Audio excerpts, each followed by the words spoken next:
Hello guys welcome to my new mini blog. तपाईँलाई स्वागत छ आफ्टर लङ टाइम। आज चाहिँ म मेरो दिनमा के भयो त्यो देखाउनेवाला छु। मेरो इन्ड्राइभ अङ्कल आइसक्नु भएको छ, मलाई ढिला भइसक्यो एज युजुअल गाइज है।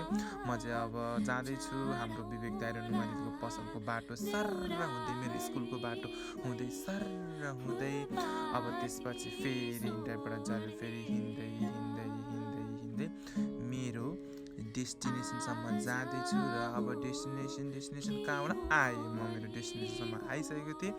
म चाहिँ सिक्रेट भनौँ है त। अनि त्यहाँबाट मेरो 2 घन्टाको थियो, त्यहाँबाट चाहिँ म निस्केर बसमा चढिसकेको थिएँ, तर रोक्यो गाइज, रोक्यो कुर्दा र फाइनली हिँडेर रामबजारसम्म पुगिसकेको थियो। म चाहिँ गरिमा टोल जानु परेको थियो गाइज। गरिमा टोल चाहिँ किन जानु परेको भन्दाखेरि मैले चाहिँ दुरा समाज घरमा चाहिँ मैले डान्स सिकिरहेको थियो, त्यही भएर चाहिँ म गएको छु गाइज त्यहाँ। र म जाँदा क्रममा एकदम ढिला भइसकेको थिएँ।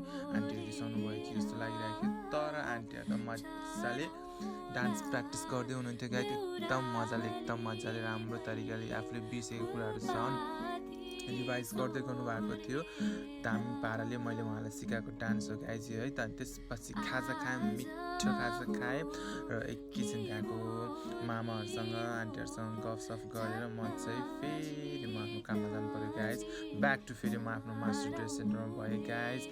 कस्तो लाग्यो हजुरहरूलाई मेरो मिनी ब्लग? प्लिज हजुरले कमेन्ट गरिदिनु होला। फेरि पनि अर्को मिनी ब्लगमा भेटौँला। Thank you, keep watching.